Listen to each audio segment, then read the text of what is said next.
The tragic case of Sara Sharif, a 10-year-old girl who suffered intense abuse and was ultimately found dead in her family home in Surrey, continues to unfold in court, revealing haunting details about her final years. Sara's father, Irfan Sharif, along with his wife, Bainash Batul, and his brother, Faisal Malik, are all on trial. Prosecutors allege they carried out a relentless campaign of abuse against the young girl, who died in August 2023. The court heard disturbing accounts of how Sara was treated.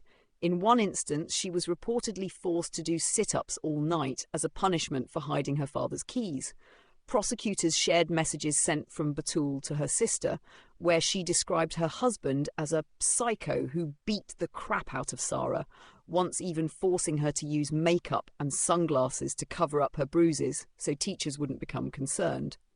The trial has brought forward a series of WhatsApp messages exchanged between Batul and her sisters, detailing the brutal mistreatment Sara endured over several years. Batul once told her sister that her husband had gone ballistic and she feared he would literally break her arms or legs.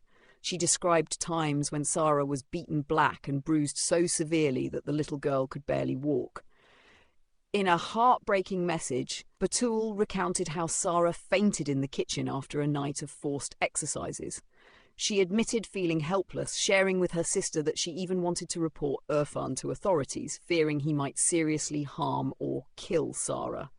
Despite the abuse being apparent for years, Sara's situation only worsened. The court heard how in April 2023, Batul noticed that Sara was barely eating and was trying to make herself vomit.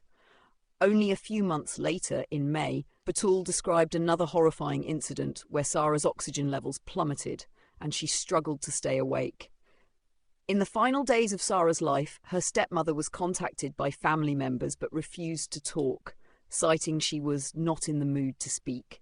The day before her death, she received a final message from her aunt, but there was no response. The prosecution claims that Irfan Sharif left a handwritten confession near Sara's body, admitting that he had beat her up too much and had not intended to kill her, but had lost it. The case continues to reveal harrowing details as the trial progresses, casting light on the unimaginable suffering Sara endured.